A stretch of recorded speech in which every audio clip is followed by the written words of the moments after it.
הרכבת מברשת השאיבה הראשית למכשיר. אם הנורה הירוקה במברשת השאיבה מעבעבת או לא דולקת בכלל, קיר B לא שואב כמו שצריך, לא את השטיחים, לא את הריפודים ולא את המזרונים שעובדים עם המברשת. הפטנט שלה זה הניעור. איך מרכיבים אותה? הופכים את זה למטה, את המברשת שרואים את העץ.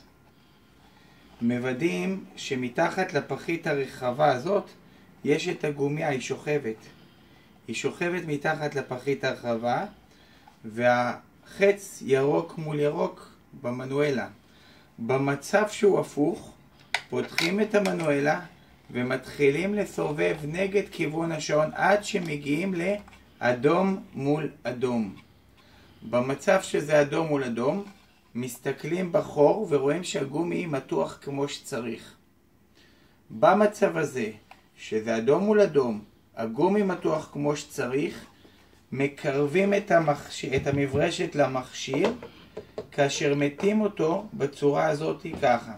עם יד ימין או שמאל באחד הצדדים מצמידים, נועלים את הסוגר העליון, ואז משחררים בחזרה את החץ ירוק מול חץ ירוק, וסוגרים את המכסה מנוע.